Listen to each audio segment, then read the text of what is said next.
السلام عليكم ورحمة الله. soo dhawaada asxaabta qiimaha badan. Haddii aad ku cusub tahay channel-kan baro aqoonta cusub, fadlan subscribe noo dhe. Dhiirigelin ayay noo tahay. Waxaad ku soo dhawaataan casharadeenii imtixaanaha ahaa aynu kaga hadlaynay mobile Android-ka.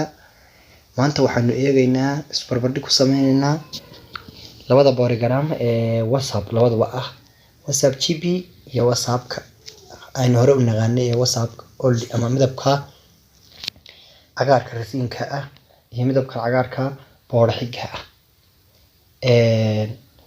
Saddex waxyaabood oo GB-gu kaga duwan yahay ama kaga wanaagsan yahay ayaynu maanta isla eegaynaa. Kow, in qofkii ku fadhiyay uu online ku soo qoro sida halkan way inooga muuqataa inuu online ahaan inoo soo qoro dar online ayuu halka ku soo qoro. Waxyaalaha kale uu kaga duwan yahay waxaa ka mid ah halka wuxuu ku leeyahay wifi ama wireless ayuu halka ku soo qorayaa isaguna uu active ahaan u sheegayo. Halka waxaa idinka muuqda wifi baa idinka muuqda. Wifi-gaasi waxa la yiraahdo male. Halka waxaa idinka muuqda bishaana male. laakiin waxyaalaha ka kooban yihiin waxaa ka mid ah saddex dhibcood ee wada leeyihiin dhamaantood. Chats kan leeyahay chats male kaasi, groups halka ka muuqanayo leeyahay kaasi kama muuqdo, status iyo call-ka way ka siman yihiin.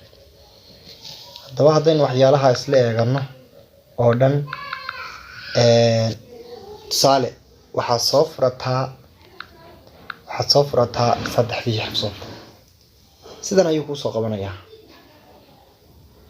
waxyaalo badan ay ka siman yihiin ayaa jira, laakiin waxa ugu badan uu kaga bedelan yahay waa labada mid ugu shisheeya saddexda mid ugu sareeya.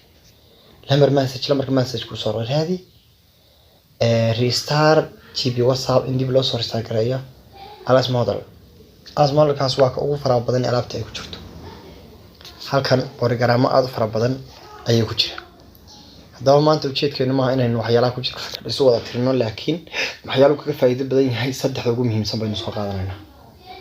Kow, in wifi-ga fadhiya aad iska xidhid halka wifi-ga inta tig iska saartid aad internet-ka ay ku sii jirtay saysan ku arkin asxaabtaadii inaad online tahay. waa kow, inaad online-ki si toos ah u aragtid. waa saddex, iyo inuu ka qurux badan yahay. afartaas ayuu kaga wacan yahay. ka soo qaad waatan maxuu leeyahay saddexdan unbuu isagu leeyahay. waxa weeye chats, messages iyo calls. saddexdii dhibcoodna uu leeyahay. saddex dhibcood ma ku soo qorayaa kaleer inaad iska clean garaysid call log iyo inaad setting sii gashid. setting markaa sii gashidna intan unbuu leeyahay. male package kale oo fara badan. haddaba adigoo tijaabinaya balkii aad isticmaashaan noogu soo qora dhanka la yiraahdo comments-ka naguna xidhnaada sii share gareeya casharadaas aynu sii wadno. waxyaalihi su'aalaha qabtaan xagga comment-ga noogu soo qora. wabillahi tawfiiq. subscribe tana hanaga